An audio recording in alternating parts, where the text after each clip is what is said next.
Assalamualaikum warahmatullahi wabarakatuh. Innal hamdalillah nahmaduhu wa nasta'inuhu wa nastaghfiruh wa na'udzu billahi min shururi anfusina wa sayyiati a'malina.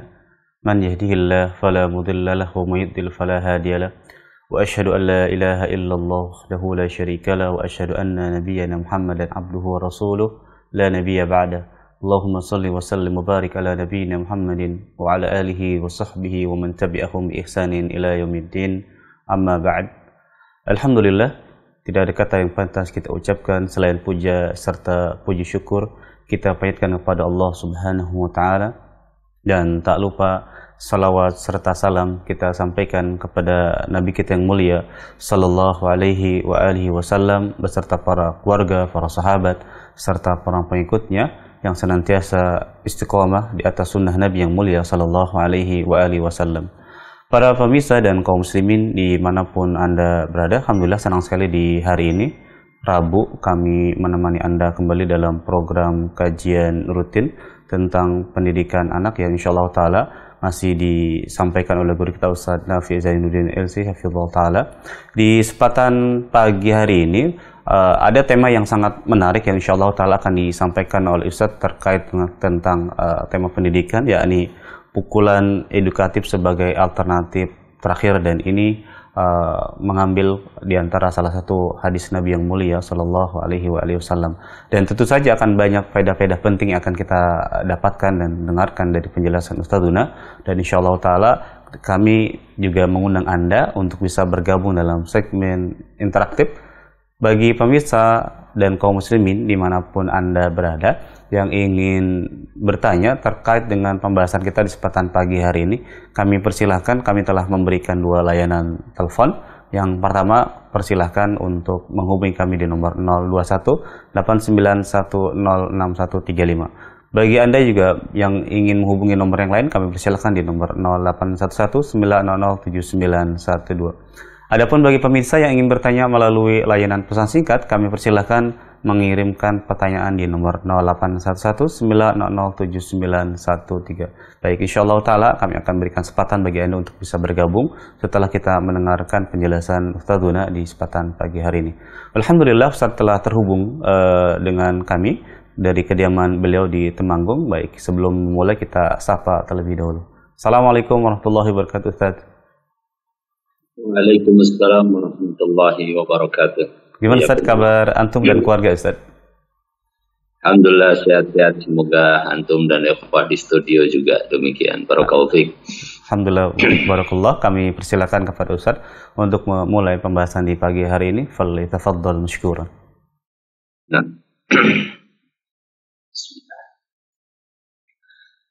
Assalamualaikum warahmatullahi wabarakatuh.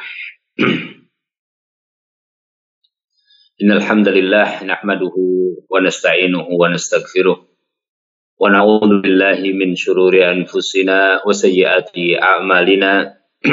May yahdihillahu fala mudilla lahu wa may yudlilhu fala hadiya lahu. Asyhadu an la ilaha illallah wahdahu la syarika lahu wa asyhadu anna Muhammadan 'abduhu wa rasuluh.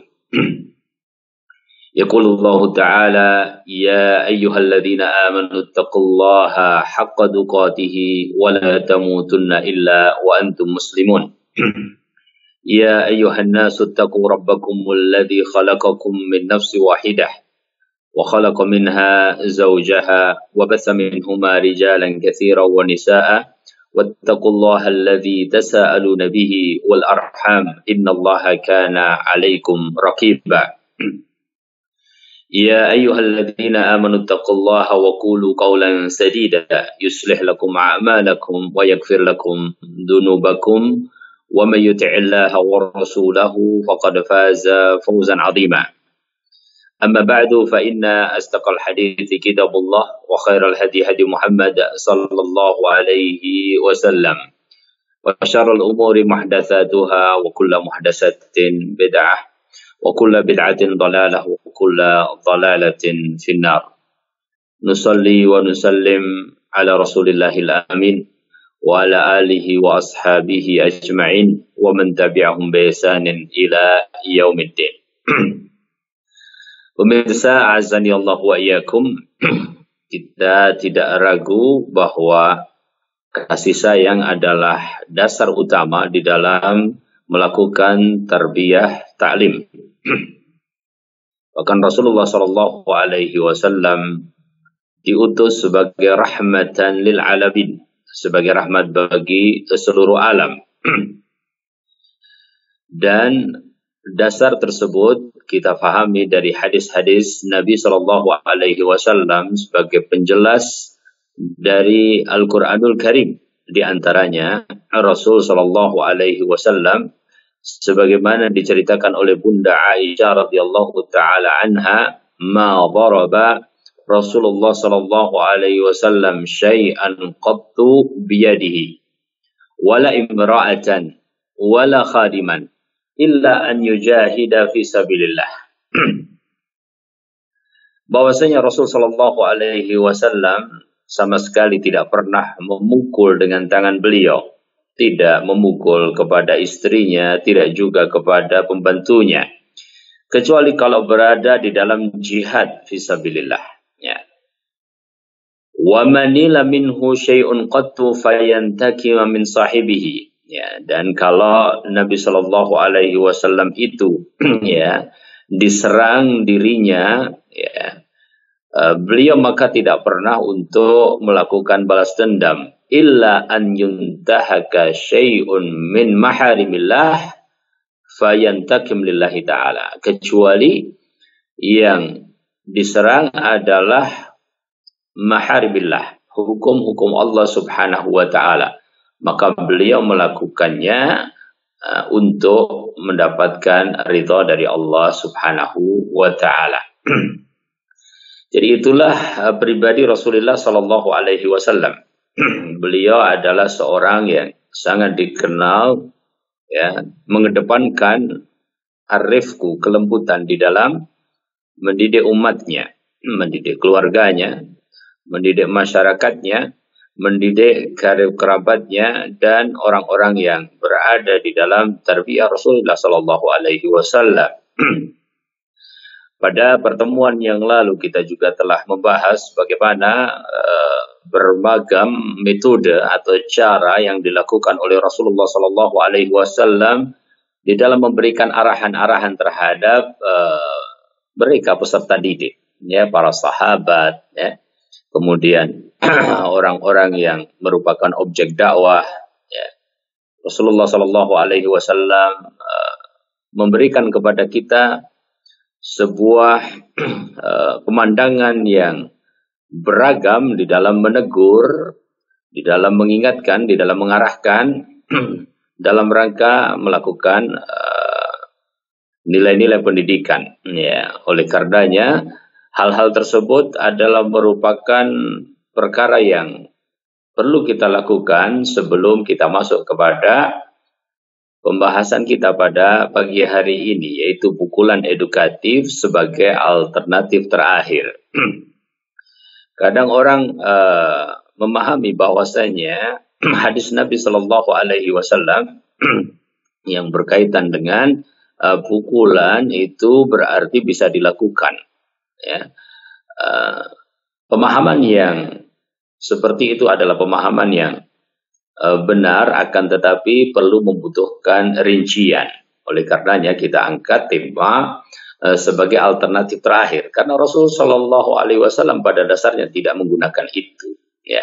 Rasul Shallallahu Alaihi Wasallam menggunakan itu sebagai sarana, ya, pada kondisi-kondisi yang tertentu dan menunjukkan kepada kita memang dalam kondisi-kondisi yang sudah mengharuskan kita melakukannya, maka boleh dilakukan, tetapi tetap pada syarat dan ketentuan sesuai yang diatur di dalam syariatul Islam.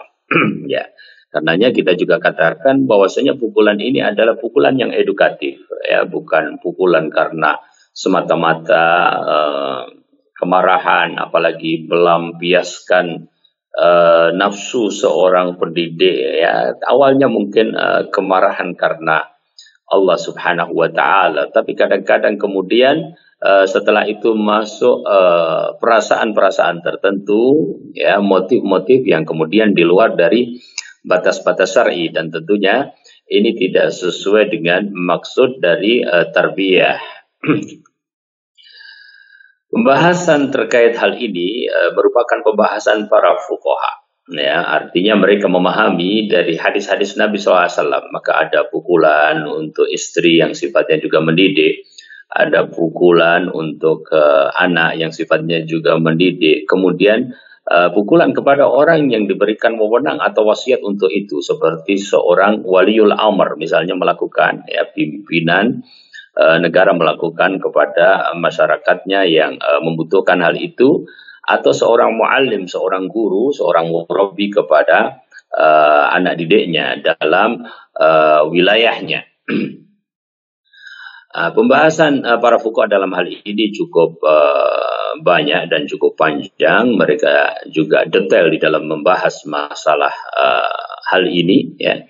Oleh karenanya pertemuan kali ini kita membahasnya sesuai dengan waktu yang insyaallah taala tersedia, dan apabila tidak cukup maka insyaallah taala kita akan lanjutkan pada bagian kedua dari tema masalah ini. Pemirsa yang dirahmati Allah, guru itu ibaratnya seperti seorang dokter, ya. Maka dokter melihat penyakit pada pasiennya, ya, dan dia berusaha untuk memberikan obat yang tepat, ya.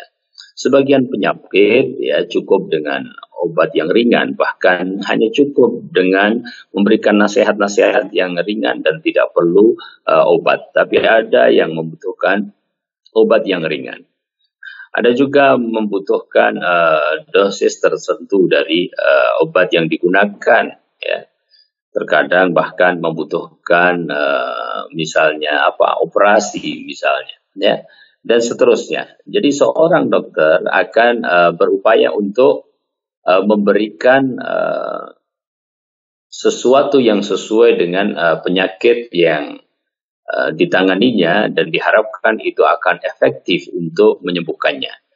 Maka demikian pula seorang murabbi, seorang pendidik, seorang muallim, guru, ya, ustadz, ya, dia melihat apa yang efektif untuk peserta didik. Juga demikian orang tua, ya, terhadap anak-anaknya yang mempunyai masalah-masalah kependidikan, mempunyai masalah muamalah, mempunyai masalah akhlak, mempunyai masalah ibadah, tentunya orang tua akan berusaha untuk memberikan obat yang efektif, ya, karena memang itulah tujuannya, ya. Kita tidak akan melakukan berbagai hal itu kecuali dalam rangka mencapai tujuan.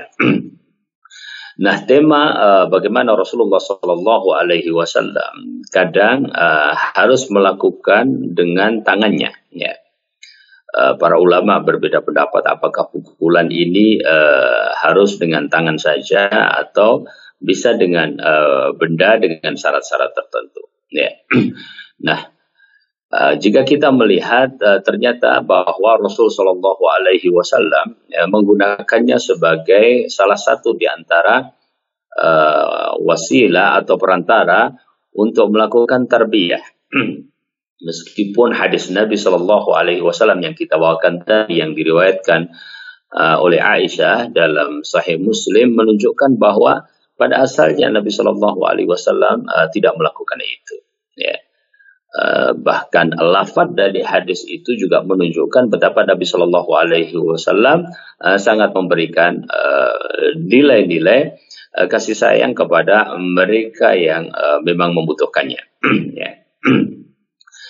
Syekh di dalam kitab beliau menyebutkan tentang beberapa dalil atau nas, ya, baik dari Al-Quran ataupun As-Sunnah yang secara mantuk, ya, secara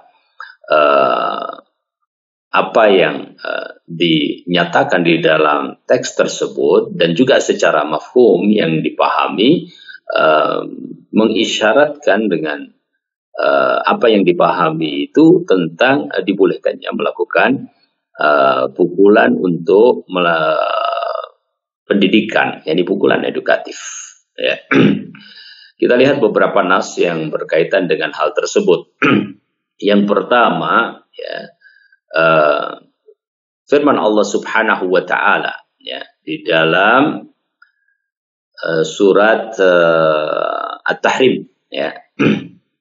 Ya ayyuhalladzina amanu qu anfusakum wa ahlikum nara waquduhan nasu wal hijaratu 'alaiha malaikatun gilabun shidadun la ya'sunallaha ma amarahum wa yaf'aluna ma yu'marun. Wahai orang-orang yang beriman, jagalah diri kalian dan keluarga kalian dari api neraka. Ya, kita pernah membawakan perkataan Ali radhiyallahu taala anhu terhadap ayat ini. Artinya hadzibu ya auladakum wa addibuhum ya. Lakukanlah pendidikan dan penanaman akhlak untuk anak-anak kalian ya. Qu anfusakum wa ahlikum nara. Waquduha an-nasu wal hijarah, bahwa bahan bakar neraka itu adalah ya manusia dan juga bebatuan. Nasallallahu taala al-afwa wal afiyah. Kita berlindung kepada Allah Subhanahu wa taala dari neraka. Inna na'udzubillah au inna na'udzubika minan nar ya. Kita berlindung kepada Allah Subhanahu wa taala dari azab an-nar, azab jahannam ya.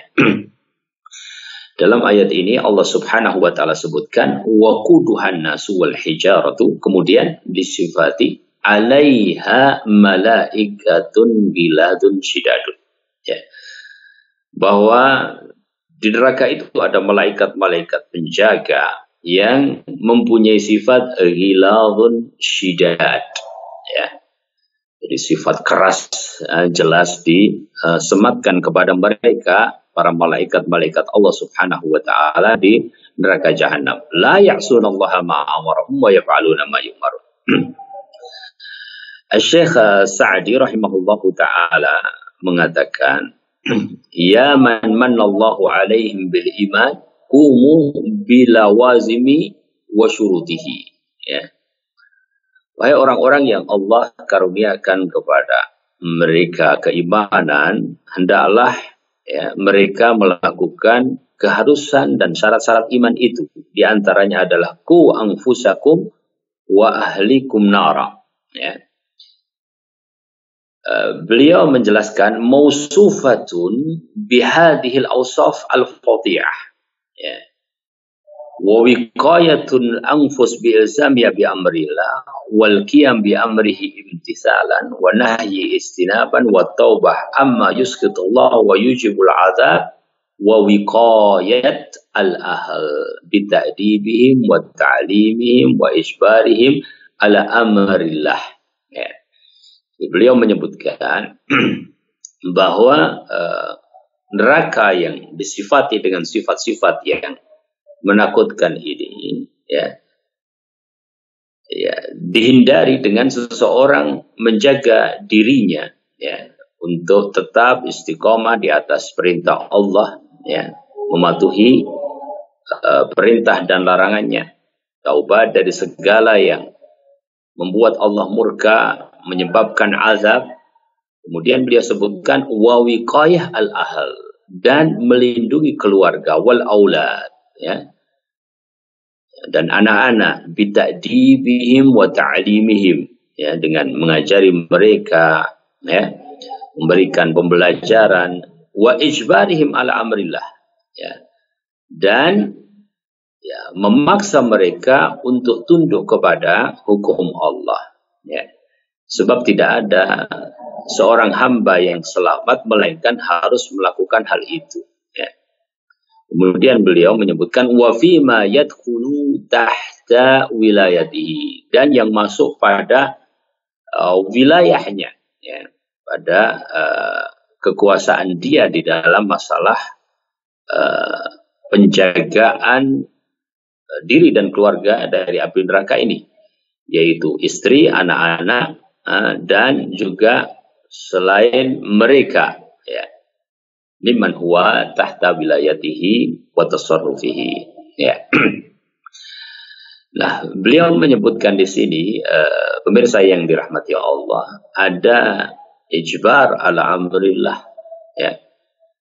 Jadi di antara tingkatan-tingkatan di dalam masalah tarbiyah itu, ya, setelah dimulai dari tahapan-tahapan yang sebelumnya, ya, misalnya nasihat, ya, mau'idhah hasanah, ya, kemudian jika tidak efektif maka pindah kepada cara yang lebih keras dari itu, ya, ancaman, ya, sampai kepada perkara, ya, pukulan edukatif jika memang dibutuhkan, ya. Syekh menyebutkan beberapa dalil yang berkaitan dengan masalah ini, bahkan banyak sekali, lebih dari 20 dalil beliau sebutkan, ya. Dan kita baca beberapanya insyaallah taala, ya. Setelah ayat Al-Quran di dalam surat At-Tahrim ayat 6 tadi, saya menyebutkan hadis dari Abu Hurairah radhiyallahu taala anhu dari Nabi sallallahu alaihi wasallam, "Idza daraba ahadukum falyajtanib al-wajha." Apabila salah seorang di antara kalian memukul, maka hendaklah dia jauhi, ya, memukul wajah, ya, sebagaimana diriwayatkan oleh Imam Muslim dalam sahihnya. Ya.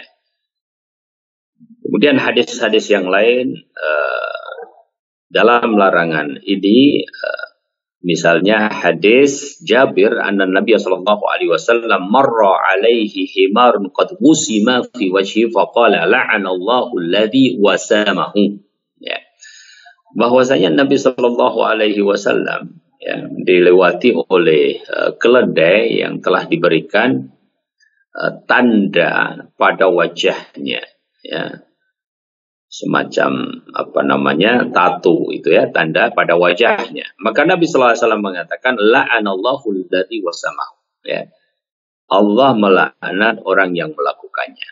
Ini menunjukkan bahwa menghindari wajah di dalam masalah ini adalah salah satu di antara yang perlu dijaga, ya. Di sisi lain menunjukkan berarti ada memang, ya, pukulan yang sifatnya edukatif, ya, pada hadis yang sebelumnya. Kemudian hadis ini menunjukkan penekanan akan dijauhinya wajah ketika melakukannya. Di antara hadis yang juga disebutkan oleh Syekh adalah hadis yang berkaitan dengan, ya, hubungan suami istri. Ya.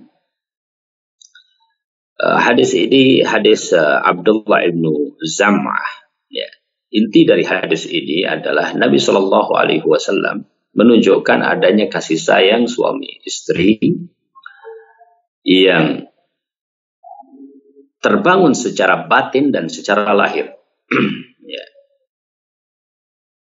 Dan di antara bentuknya adalah, ya, hubungan keduanya, ya.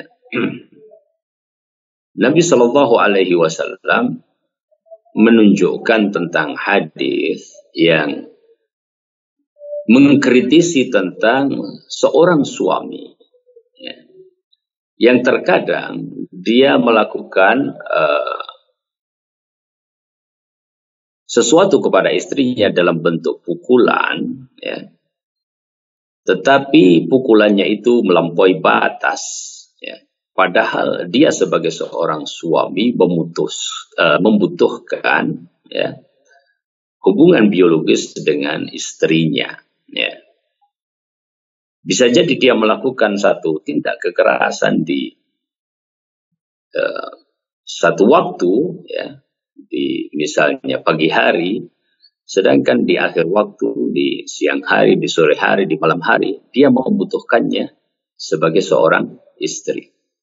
Nabi SAW menyebut dengan bima yadribu ahadukum imra'atahu dharbal fahli awil abdi thumma la'allahu yu'anikuha.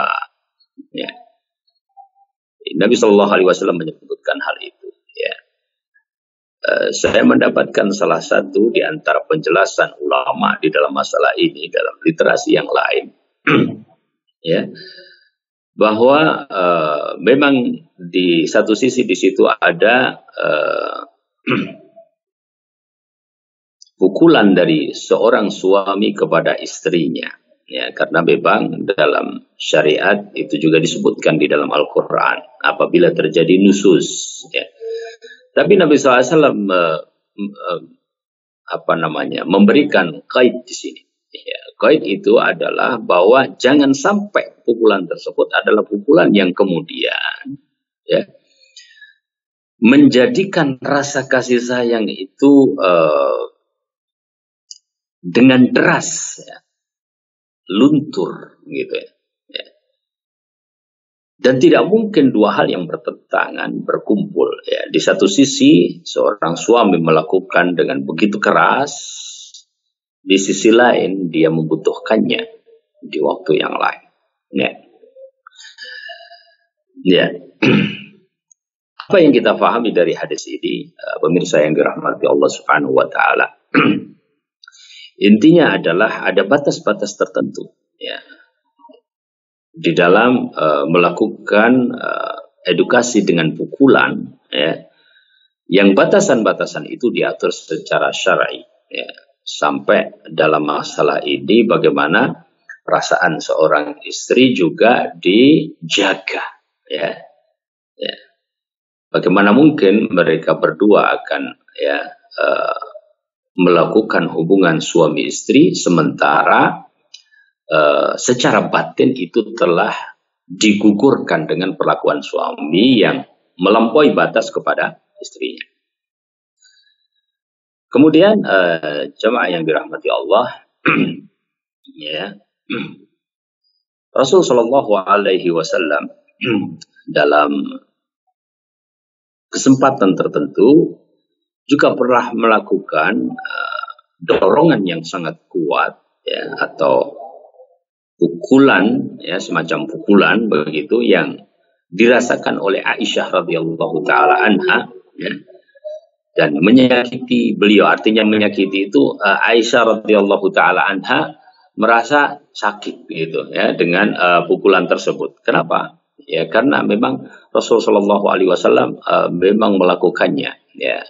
Jika kita mengingat hadis Nabi SAW yang diriwayatkan oleh Imam Muslim dalam hal ini, ya. Di saat itu Nabi SAW sedang berada di rumah Aisyah. Artinya Aisyah radhiyallahu taala anha mendapatkan giliran untuk dikunjungi Nabi SAW. Digambarkan di dalam hadis tersebut bahwa Nabi SAW menaruh selendang beliau, artinya pakaian yang ada di atas, kemudian melepas sendalnya, ya. Kemudian beliau meletakkan kedua sendalnya di dekat kaki beliau, membentangkan kainnya di atas tempat tidur beliau, kemudian beliau rebahan, ya. Dan beliau mengira bahwasanya Aisyah radhiyallahu taala anha sudah tertidur, ya. Sesaat setelah itu beliau kembali mengambil selendang pakaian dan juga kedua sendal, membuka pintu dan kemudian keluar dari rumah. Ya. Apa yang akan dilakukan oleh Nabi Shallallahu Alaihi Wasallam saat itu, Aisyah radhiyallahu taala anha tidak mengetahui, ya.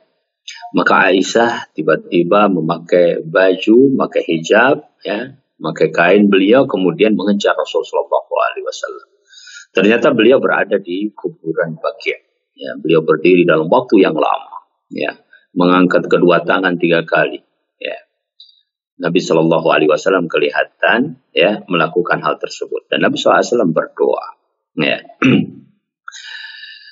Kemudian Aisyah radhiyallahu taala anha menceritakan Maka beliau setelah itu belok dan saya juga belok. Beliau berjalan cepat, saya pun berjalan cepat. Beliau berlari kecil, saya pun berlari kecil. Beliau menghentakkan kaki, saya pun menghentakkan kaki. Ya. Maka Aisyah mengatakan, saya mendahului beliau masuk ke rumah sampai ya. Kemudian Aisyah ya didapati oleh Rasulullah Sallallahu Alaihi Wasallam nafasnya ya dalam keadaan tersengal-sengal gitu ya. Rasulullah Sallallahu Alaihi Wasallam bertanya kepada Aisyah ya, malaki ya Aish ya, atau dalam riwayat malaki ya Aisyah hasyan Rabia ya.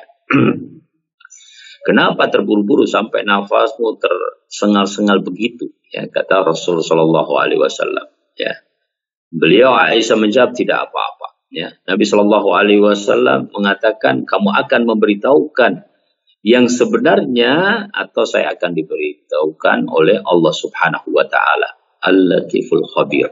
Ya, ya baru Aisyah radhiyallahu taala anha menceritakan wahai Rasulullah demi Allah ya aku akan memberitahukan yang sebenarnya. Beliau bersabda apakah kamu tadi adalah sesuatu yang hitam ya yang berada di depanku ya. Ya, maka Aisyah radhiyallahu taala mengatakan, iya, ya, itulah aku wahai Rasulullah sallallahu alaihi wasallam. Ya. Maka disitulah Rasulullah sallallahu alaihi wasallam memukul dada Aisyah radhiyallahu taala anha, yang mendorong dengan kuat sampai Aisyah merasa ada yang sakit, artinya terasa bahwasanya itu memang dorongan yang begitu kuat pada Aisyah radhiyallahu taala anha. Jadi di dalam hadis disebutkan falahadani fi sadri lahdatan auja'atni. Nabi sallallahu alaihi wasallam mendorongku ya dengan dorongan yang sampai membuat diriku merasa sakit. Nah, pemirsa yang dirahmati Allah, ya, maudhi syahidnya adalah ini. Ya. Jadi riwayat yang panjang ini, maudhi syahidnya adalah bagaimana Rasulullah Shallallahu Alaihi Wasallam melakukan itu kepada Aisyah. Ya, setelah Nabi SAW meyakinkan bahwa itu adalah Aisyah, fa antis sawad alladhi ra'aitu amami. Engkau adalah sesuatu yang hitam yang aku lihat tadi di depanku. Ya. Ketika Aisyah kemudian menjawab ya, kemudian Rasulullah Shallallahu Alaihi Wasallam mengatakan melakukan hal tersebut kepada Aisyah radhiyallahu taala anha. Ya, ya. Kelanjutan ceritanya bahwasanya Rasulullah Shallallahu Alaihi Wasallam menjawab ya Aisyah, ya, apakah kamu mengira saya ini akan pergi ke tempat yang lain? Ya, seandainya aku menyembunyikan hal itu, Allah pasti mengetahui. Ya. Kemudian Rasulullah SAW baru memberitahukan, ya, sungguh Jibril alaihissalatu wassalam telah mendatangi. Dan ketika dia melihatmu sedang tertidur, ya, dia memanggilku dan dia tidak menampakkan dirinya darimu karena Aisyah radhiyallahu taala anha sudah ya masuk di dalam kamar beliau dan sudah melepaskan baju luar beliau, ya. Dan Rasulullah Shallallahu Alaihi Wasallam pun mengira bahwasanya Aisyah sudah tertidur. Ya. Rasulullah SAW mengabarkan sesungguhnya Allah menyuruh diriku untuk mendatangi kuburan Baqi. Yani malaikat Jibril mengatakan sesungguhnya Allah menyuruh Muhammad Sallallahu Alaihi Wasallam untuk mendatangi kuburan Baqi dan mendoakan kepada mereka. Ya.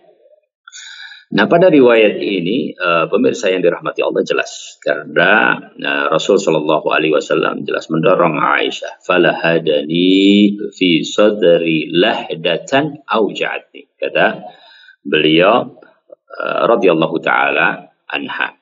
Nah, berarti ini pernah dilakukan oleh Rasul Shallallahu Alaihi Wasallam kepada istri.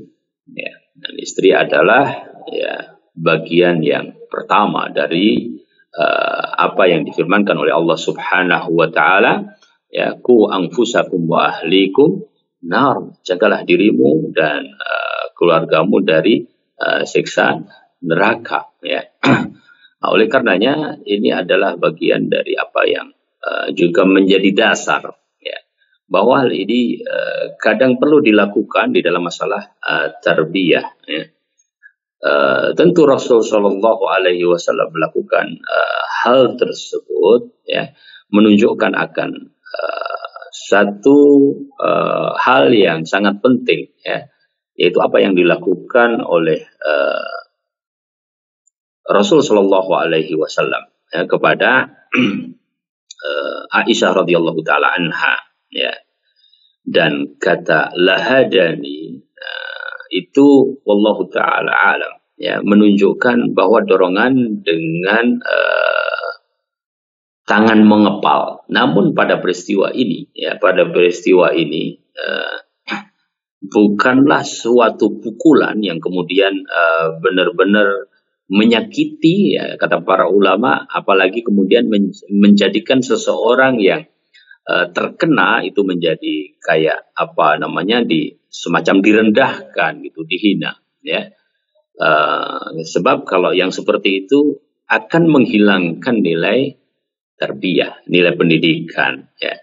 Jadi Nabi Shallallahu Alaihi Wasallam melakukannya, dan di dalam teks hadisnya disebutkan sebagai lahadani, ya. Kata lahadani itu juga disebutkan dalam sebagian kamus, artinya adalah al-ghamzu, ya. Yaitu al-ghamzu itu adalah menunjuk dengan tangan, ya, atau melakukan dengan tangan yang sifatnya adalah tekanan, ya. Semua makna di atas, ini makna al-ghamzu, ya, makna-makna yang mendorong tadi menunjukkan kepada kita sebuah persamaan yang menunjukkan bahwa Nabi SAW memang menggunakan tangan, tetapi tidak dalam arti memukul dengan sangat keras, ya. Dan apabila kita membaca hadis tadi dengan perlahan-lahan, ya, maka kita akan justru mengetahui keagungan akhlak Nabi Shallallahu Alaihi Wasallam, ya, sebagai seorang laki-laki yang kedudukannya adalah kepala keluarga, ya, yang harus melindungi istri, ya. Bahkan Aisyah adalah istri yang tercinta, ya. Kadang-kadang ada rasa misalnya dari seorang istri sebuah kecemburuan, ya, ya, yang kemudian kecemburuan tersebut menyebabkan suaminya melakukan pukulan-pukulan yang masuk ke dalam KDRT, kekerasan dalam rumah tangga. Tapi Nabi Shallallahu Alaihi Wasallam justru menunjukkan kepada kita kasih sayang beliau, ya. Artinya, barang siapa yang ingin melakukan sebuah pembelajaran kepada istrinya dalam momen-momen tertentu karena dirasa sangat perlu, maka hendaklah dia meniru apa yang telah dilakukan oleh Rasulullah Shallallahu Alaihi Wasallam, ya. Bahwa Nabi Shallallahu Alaihi Wasallam melakukan itu benar-benar sebagai pengajaran, peringatan, dan juga dengan percakapan-percakapan sebelumnya, ya. Kita lihat, ya, bagaimana Rasul Shallallahu Alaihi Wasallam, ya, mengajak kepada Aisyah untuk berbicara yang sebenarnya, berbicara apa yang sesungguhnya terjadi, ya. Dan Nabi Shallallahu Alaihi Wasallam telah berhasil untuk membuat Aisyah radhiyallahu taala anha mengeluarkan kata-kata yang begitu jujur, ya. Setelah Nabi SAW juga melakukan cross check, ya, kemudian Aisyah radhiyallahu taala mengatakan jujur, dan kejujuran ini adalah modal yang utama untuk kemudian tetap terbina hubungan yang baik dalam hal kerumah tanggaan. Tapi inti dari apa yang kita ingin sampaikan dalam riwayat ini, pemirsa yang dirahmati Allah, adalah bahwasanya Rasulullah Shallallahu Alaihi Wasallam ya, menunjukkan kepada kita bagaimana seandainya dibutuhkan itu, ya, Pertama diawali dengan beberapa hal, bukan langsung melakukan sesuatu yang bahkan kemudian pada akhirnya tidak efektif di dalam tarbiyah ataupun pendidikan. Yang kedua, Nabi Shallallahu Alaihi Wasallam tidak menyakiti, akan tapi benar-benar sebagai sebuah pembelajaran saja. Ya. Riwayat yang berikutnya yang barangkali terakhir kita sampaikan pada kesempatan kali ini, melihat waktu, ya. Nanti riwayat-riwayat yang lain bisa dirujuk juga kepada buku beliau, rahimahullahu taala. Insyaallah pada bagian yang kedua mungkin saya akan lebih masuk kepada detail pemahaman para fuqaha, ya, para ahli fikih, ya, tentang apa yang berkaitan dengan pukulan edukatif ini, ya, bagaimana ketentuan-ketentuannya, dimulai dari usia berapa, ya, kemudian apa yang digunakan dan bagaimana sebaiknya ketika melakukannya dan seterusnya. Riwayat yang terjadi di saat Rasulullah Shallallahu Alaihi Wasallam mengatakan kepada salah seorang sahabat, "Istaqim ya Sawad," ya, luruslah wahai Sawad, yaitu ketika Rasulullah SAW dalam barisan, ya, dalam barisan pasukan beliau Shallallahu Alaihi Wasallam, dan mengatur pasukan beliau Shallallahu Alaihi Wasallam untuk lurus, ya, berposisi sebagaimana saf yang baik, ya. Kemudian Nabi Shallallahu Alaihi Wasallam setelah beberapa saat ya, meminta, ya, agar sahabat ini melakukan semacam balasan, yaitu qisas kepada Rasul Shallallahu Alaihi Wasallam, ya, ya, atau akan memaafkannya, ya. Nah, sahabat ini mengambil kesempatan itu untuk mendapatkan, ya, pahala yang besar, ya. Ya, beliau seakan-akan ingin melakukannya, padahal setelah Rasulullah SAW membuka bagian depan dari badan beliau Sallallahu Alaihi Wasallam, ternyata sahabat tadi memeluk Rasulullah Sallallahu Alaihi Wasallam dan tidak membalasnya, ya, dan kemudian mengatakan, aku berharap bahwa engkau memberikan syafaat kepadaku pada hari kiamat, ya. Inti dari riwayat tersebut bahwasanya Nabi Sallallahu Alaihi Wasallam melakukan kepada para sahabat, ya, kepada peserta didik yang terjadi di masa beliau Sallallahu Alaihi Wasallam, ya, yaitu para sahabat ridwanullah alaihim ajma'in. Wallahu taala alam bisawab, ya. Pemirsa yang dirahmati Allah, itu beberapa nas teks hadis yang sempat kita bawakan pada kesempatan bagian yang pertama, insya Allah, dari pukulan edukatif sebagai alternatif terakhir dalam masalah tarbiyah ini, ya. Semoga Allah Subhanahu wa taala memberikan manfaat dan barokah insyaallah, ya, dan sisa waktu kita insyaallah gunakan barangkali ada pertanyaan yang masuk di kesempatan kajian pagi hari ini. Kita kembali ke studio Ahsan TV.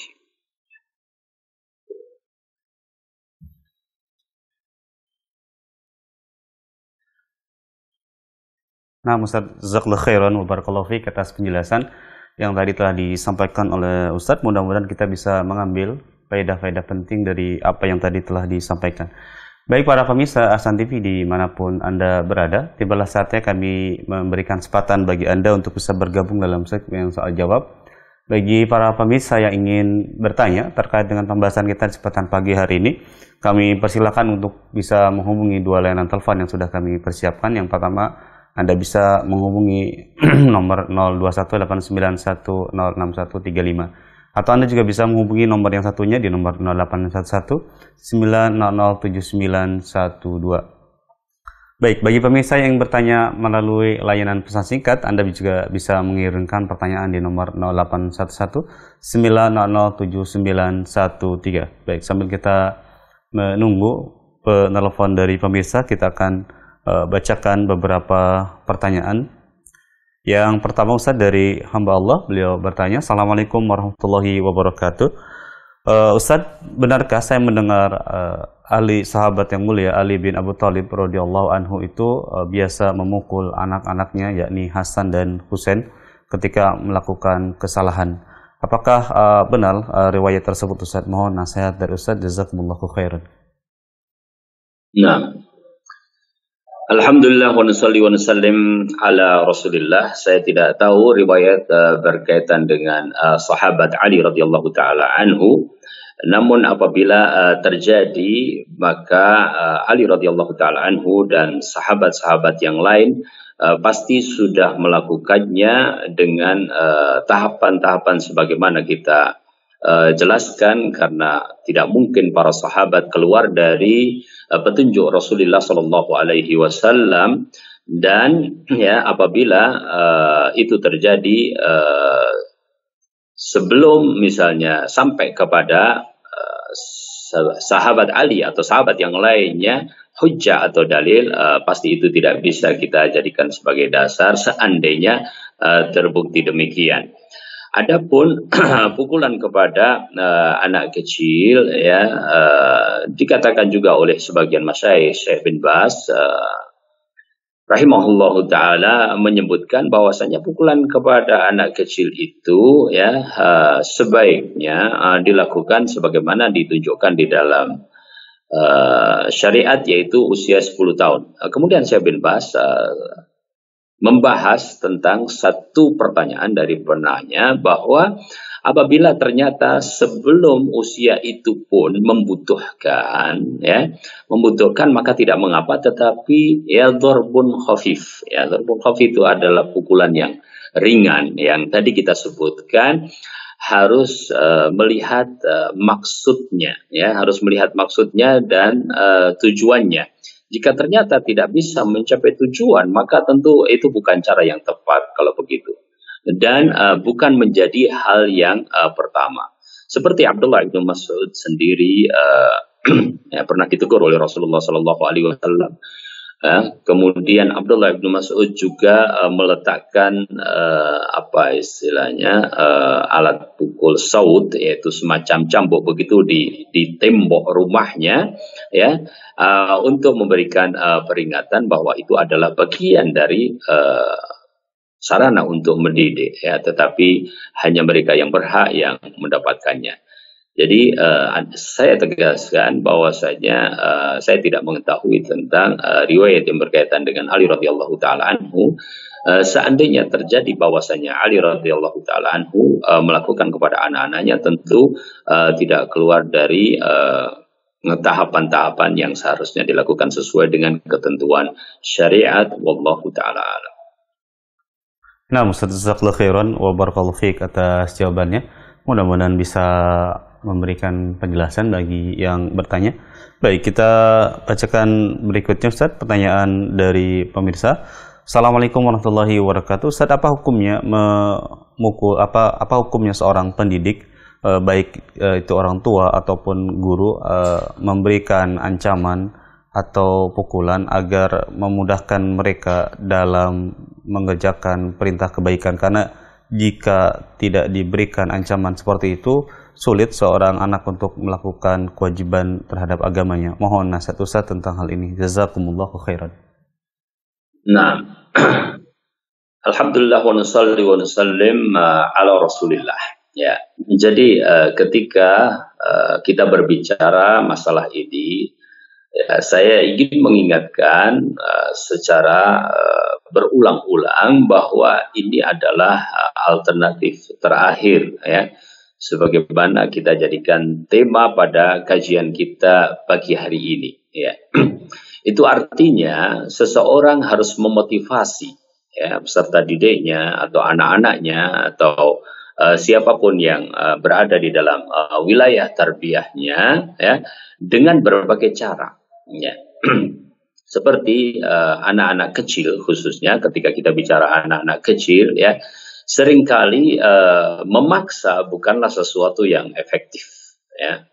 Dan khususnya ketika mereka belum pada usia balik, di mana ya, belum terkena beban syar'i, maka motivasi-motivasi dalam bentuk-bentuk yang lain itu lebih dikedepankan. Ya.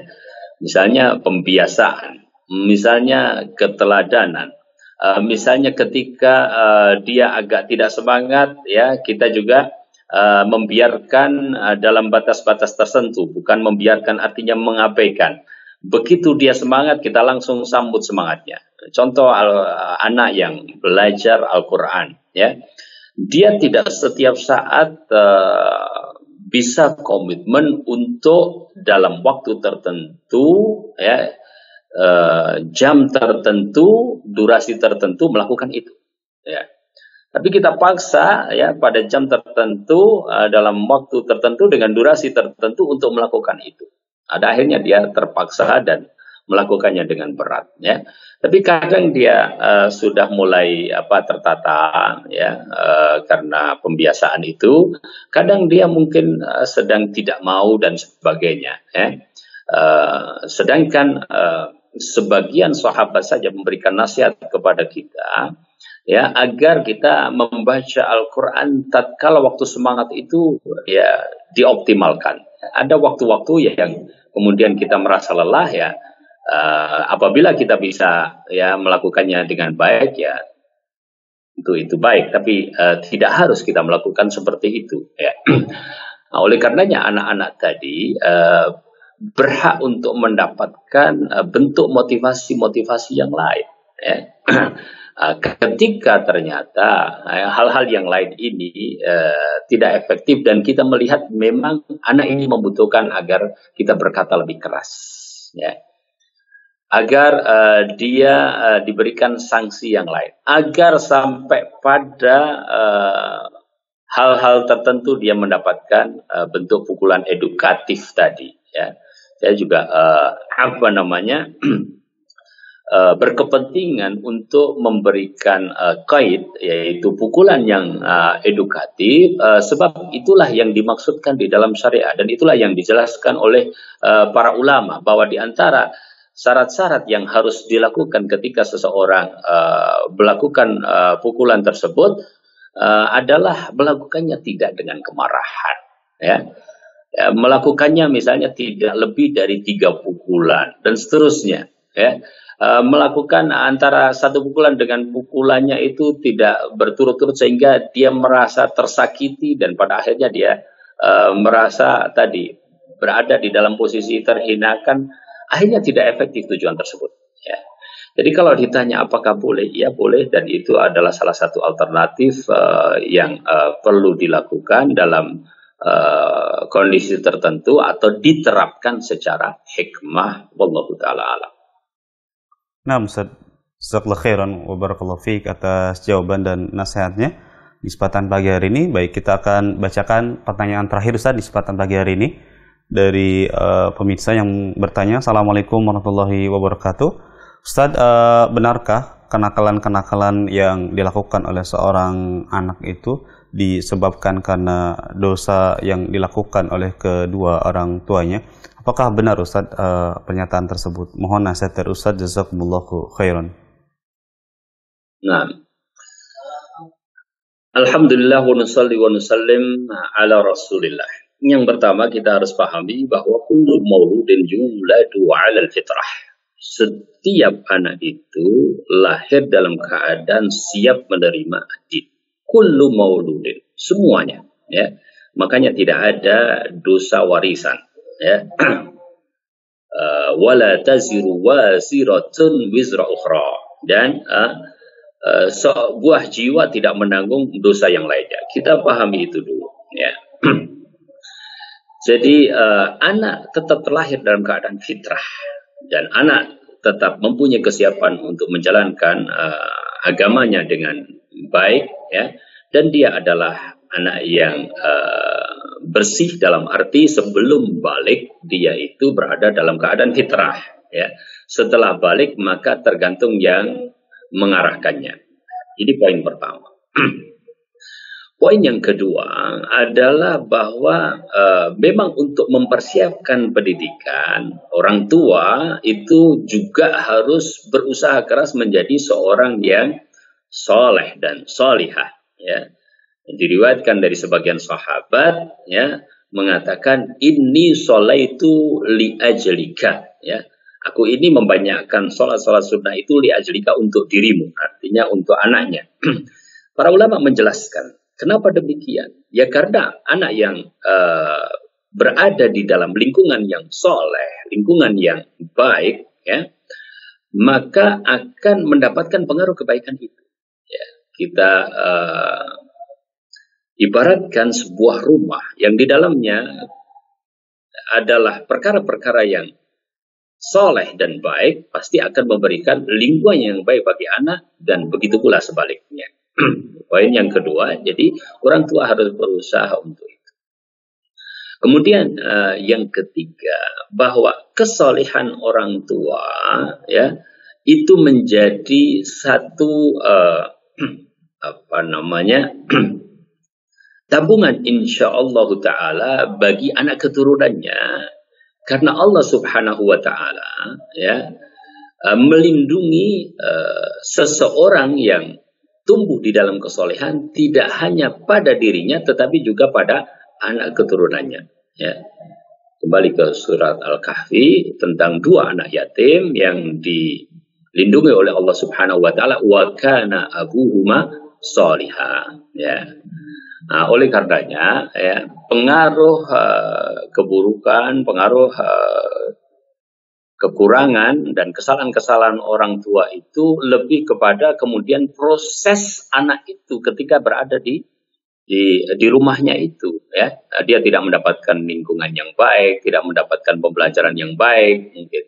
Tapi bagi seorang yang tadinya bersalah kemudian sudah bertaubat, at-taibu kaman la tanbalahu, seorang yang sudah bertaubat seperti orang yang tidak pernah berbuat dosa, dan anak itu tetap dalam keadaan fitrah asal diberikan tarbiyah yang solihah, insyaallah taala akan menjadi seorang anak yang soleh dan dia tidak menanggung dosa kedua orang tuanya. Wallahu taala.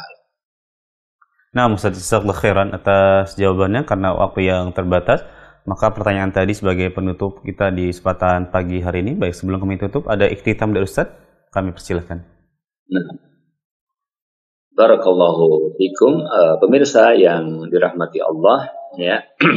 Sebagai ikhtitam dari masalah ini, saya ingin menegaskan kembali bahwasanya jalan tarbiyah ini adalah jalan yang panjang yang membutuhkan kesabaran, ya, dan dasarnya adalah kasih sayang. Kemudian kita melakukannya juga benar-benar dalam rangka untuk mencapai tujuan itu. Oleh karenanya kita berupaya untuk menghilangkan nafsu dalam masalah ini dan banyak mendekatkan diri kepada Allah Subhanahu wa taala. Semoga Allah Subhanahu wa taala memudahkannya. Wallahu taala a'lamu bissawab. Atas nasihat tadi yang telah disampaikan Ustadzuna Ustadz Nafi Jainuddin LCMHI hafizahullah taala, yang telah memberikan banyak faedah-faedah penting di kesempatan pagi hari ini. Semoga Allah Subhanahu wa taala senantiasa memberikan kesehatan dan keberkahan kepada beliau.